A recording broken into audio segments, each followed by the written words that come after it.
Every Thursday the truck came and hauled it to the landfill. She waited by the gate one morning and asked the driver a single question. 3,000 pounds of bone and hide every single week, gone.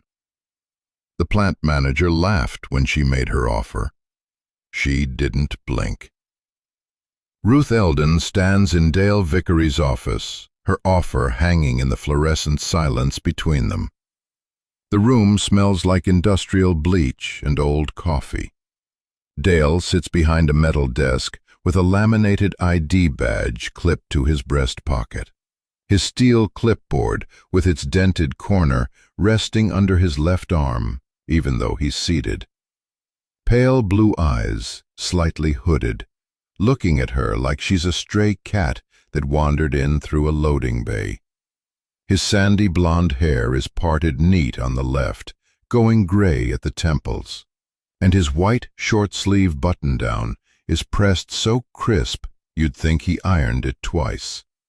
Military straight posture, chin slightly raised. The posture of a man who has never once in 48 years been told no by someone who looked like her. And Ruth, wiry, 5'6", dark chestnut hair pulled back in a low ponytail with a plain black elastic, a few loose strands at her temples, just stands there. Faded olive green canvas work jacket, cream thermal Henley underneath. The brass glint of her folding knife, clipped inside her right jacket pocket, catches the overhead light every time she breathes. Her gray-green eyes don't blink. Her angular jaw doesn't move. She's 24 years old.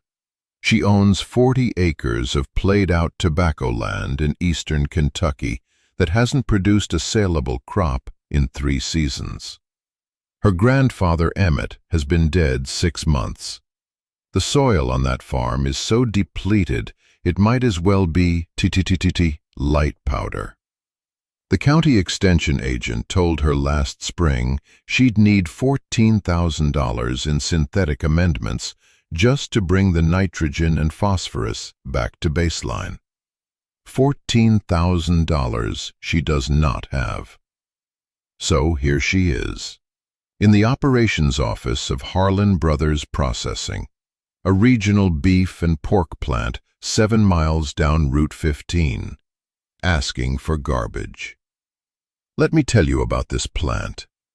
Every Thursday, like clockwork, a contracted waste hauler backs up to the south dock and loads roughly 3,000 pounds of bone, hide, tallow scraps, and offal into a sealed truck. Femurs thick as baseball bats, scapulae wide as dinner plates, hides stiff with dried blood. The truck drives it 40 minutes to a county landfill where it gets buried under construction debris and household trash. For this service, Harlan Brothers pays $75 per load. That's $3,900 a year, exposed on a line item that Dale Vickery signs off on every quarter without blinking. Ruth knows this because she's been watching. Every Tuesday she drives past the plant on her way to the feed store for the handful of laying hens she still keeps. And every Tuesday she smells the calcium-rich steam pouring off the rendering side. That mineral tang, like chalk and iron mixed together. She's been smelling it for weeks. And 3 nights ago, she sat at Emmett's workbench in the barn with his wide-ruled composition notebook open under the bare bulb. Green marbled cover, his tight slanted handwriting in pencil, and found the page. Bone meal, calcium phosphate. A hand-drawn diagram of a pit kiln, and underneath, in letters he'd pressed so hard the pencil nearly tore the paper. The soil is starving for it. Waste is just a failure of imagination. That's what brought her here. That sentence, that dead man's certainty. Now Dale leans back in his chair. He picks up the ballpoint pen from his breast pocket, clicks it once, twice, 3 times. "Let me get this straight," he says. "You want to haul our bone waste for free?" "Yes, sir." "And you want it for fertilizer?" "Yes, sir." He laughs. Not a mean laugh, not yet. More the laugh of a man watching a dog try to open a door handle. Amused, patient, slightly pitying. "Sweetheart, that's 3,000 pounds of raw animal bone a week. You got a rendering operation? A grinder? A facility?" "I have a farm." "You have Emmett Eldon's old tobacco patch." He knows exactly who she is. Small county, everybody knows. "That place hasn't turned a dollar since Carter was in office. What are you going to do? Bury cow legs in the dirt and hope tomatoes come up?" Ruth doesn't answer. Her hands stay at her sides. Her shoulders stay slightly forward. She doesn't argue with him because there is nothing to argue about. She asked a question. He can say yes or he can say no. Dale clicks the pen again, sets it down. "I'll think about it." She nods once, turns, walks out. No goodbye. The door closes behind her with that soft, pneumatic hiss. 2 days later, Dale Vickery calls the farmhouse. Here's what happened in those 2 days. He pulled the disposal contract, looked at the $75 weekly line item, multiplied it by 52, and saw $3,900 a year flowing out the door for something this girl wants to take off his hands for nothing. He doesn't care if she's building a bone cathedral in her backyard. His job is cost reduction. She just offered to zero out a line item without him lifting a finger. "You can have it," he says over the phone. His voice is flat, bored. "But you sign a liability waiver, and you pick it up before 7 a.m. Saturdays. I don't want my weekday crews tripping over you." "I'll be there at 5, Ruth says. "Fine, bring your own tarp."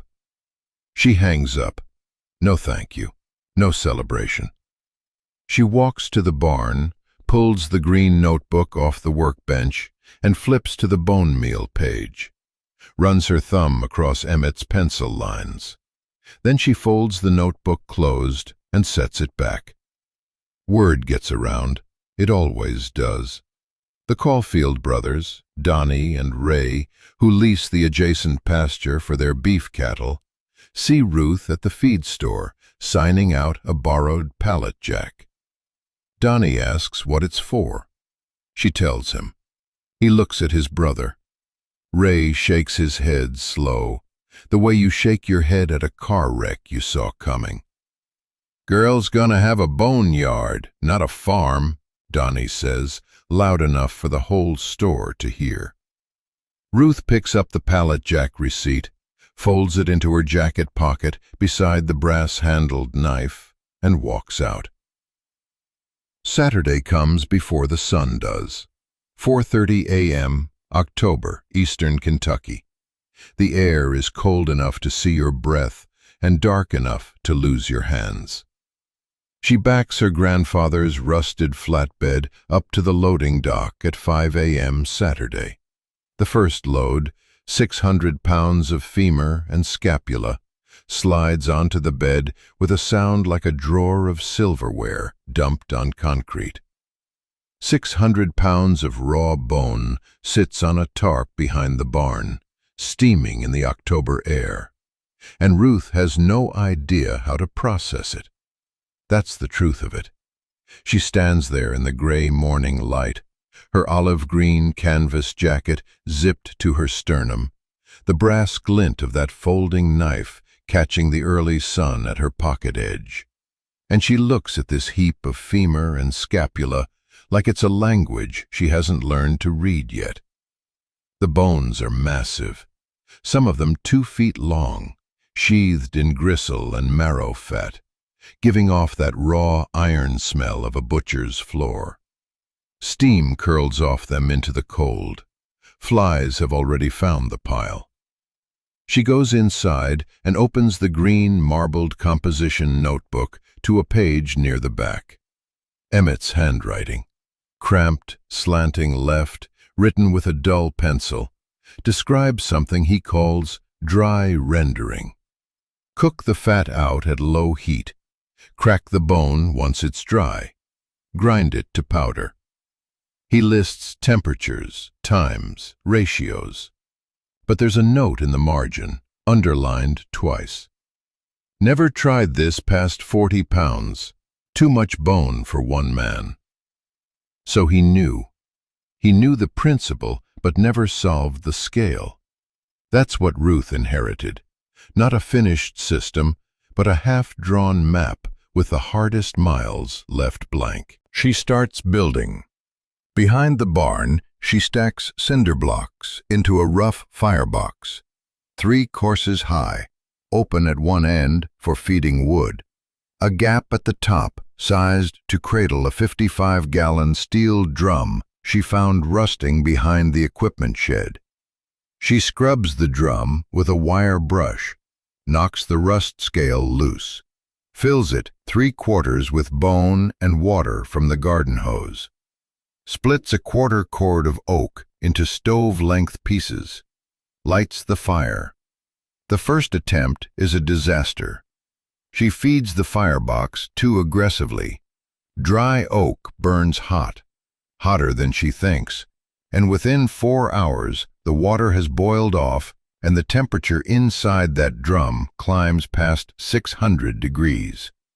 She doesn't have a thermometer yet.